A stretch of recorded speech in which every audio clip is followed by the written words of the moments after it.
എടാ നിനക്ക് ധൈര്യം ഉണ്ടെങ്കിൽ ഇപ്പോ ദാ കൃത്യം 11:37 ആ അമ്പലവളപ്പിലൊന്ന് പോയിട്ട് വാ. ഒരു 12:10 വരെ നീ ഇവിടെ നിൽക്ക്. നീ ചെറുതായി പോലും പേടിക്കാതെ തിരിച്ചു വന്നാ. ഇത് കണ്ടോ നീ, iPhone 17 Pro Max ആണ്. ഇത് നിന്റെ കയ്യിനെ വെച്ച് തരും. അവൻ്റെ ഉറ്റ സുഹൃത്ത് മാത്യുവിടെ ഈ വെല്ലുവിളി കേട്ടതും മനീഷ് ചിരിച്ചുകൊണ്ട് മാത്യുവിൻ്റെ തന്നെ ഒരു GoPro ക്യാമറ എടുത്ത് നെഞ്ചിലേക്ക് കെട്ടിവെച്ചു.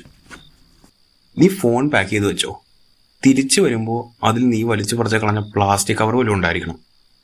ഇതും പറഞ്ഞ് വെല്ലുവിളിച്ച് അവൻ രാത്രിപ്പൻ എന്ന് കുറച്ച് നിഗൂഢമായൊരു സ്ഥലത്തേക്ക് നടന്നു.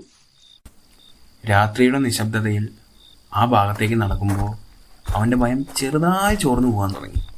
പക്ഷെ എങ്കിലും ആ ക്യാമറയിലേക്ക് നോക്കി അവൻ്റെ ധൈര്യം സംഭരിച്ച് അവൻ പറഞ്ഞു, ഹലോ ഗൈസ്, സമയം ഇപ്പോൾ രാത്രി 11:55.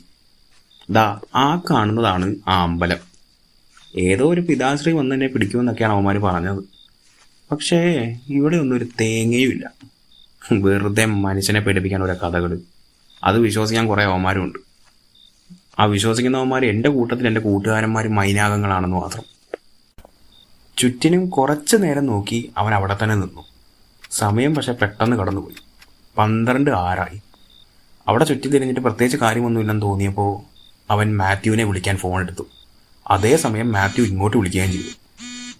എടാ 17 Pro Max, ഇവിടെ ഒന്നും ഇല്ലടേ. എടാ ഇനി 4 മിനിറ്റും കൂടി ഇല്ലേ, നീ ഒന്ന് വെയിറ്റ് ചെയ്യ്. ഇനി 4 മിനിറ്റും കഴിഞ്ഞിട്ടും പ്രത്യേകിച്ചൊന്നും ആയില്ലെങ്കിൽ നീ ഒരു കാര്യം ചെയ്യും. അവിടെ ഇടതുവശത്തായിട്ട് അമ്പലത്തിന്റെ പുതിയ മതിലിനോട് ചേർന്ന് ഒരു ചെറിയ കല്ല് പോലൊരു സംഭവം ഉണ്ടോ നോക്കി വെങ്ങിയേ. ആടാ ഉണ്ട്. ആ 4 മിനിറ്റ് കഴിഞ്ഞിട്ടും ഒന്നും ഉണ്ടായില്ലെങ്കിൽ നീ ആ മതിലിന്റെ അടുത്തേക്ക് ചെന്നിട്ട് അതിന്റെ പുറകില് എഴുതിയിരിക്കുന്ന കാര്യങ്ങളൊന്ന് വായിക്കണം. കുറച്ച് ഉറക്കെ വായിച്ചോ, എല്ലാവർക്കും കേൾക്കുന്ന രീതിയിൽ.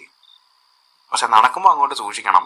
അതിന് പുറകെ കുറച്ച് കമ്പിയും കുപ്പി ഗ്ലാസ്സും ഒക്കെ ഇട്ടിട്ടുണ്ടാവും, ആരും അങ്ങോട്ട് ചാടാതിരിക്കാൻ. അതെന്തിനാണ് അങ്ങോട്ട് പോകുന്നത്? എന്താടാ, പേടിയുണ്ടോ?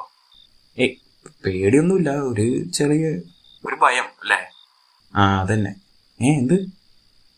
4 മിനിറ്റ് വേഗം തന്നെ കടന്നുപോയി. പ്രതീക്ഷിച്ചിരുന്ന പോലെ തന്നെ മനീഷിന് ഒരു ബുദ്ധിമുട്ടും ഉണ്ടായില്ല. അതേസമയം സാധാ കോൾ കട്ട് ചെയ്ത് മാത്യു വീഡിയോ കോൾ ചെയ്തു. എടാ, നിന്റെ ആ GoPro ഫിറ്റ് ചെയ്തിരിക്കുന്നതില്ലേ ബോഡിയിൽ, അതിൽ എന്നെ ഫോൺ ഹോൾഡ് ചെയ്യാനുള്ള ഒരു ഓപ്ഷൻ ഉണ്ട്. അതിൽ നീ ഫോൺ ഫിറ്റ് ചെയ്യും. അപ്പോൾ എനിക്ക് കിടക്കുന്നൊക്കെ കാണാലോ നേരിട്ട്. ബോഡിയിൽ ഫോൺ സെറ്റ് ചെയ്ത് കഴിഞ്ഞതും മനീഷ കല്ലിന്റെ പുറകിലേക്കായി പോയി. എടാ, നീ അവന് വെറുതെ പണി മേടിച്ചു കൊടുക്കല്ലേ, പോടാ.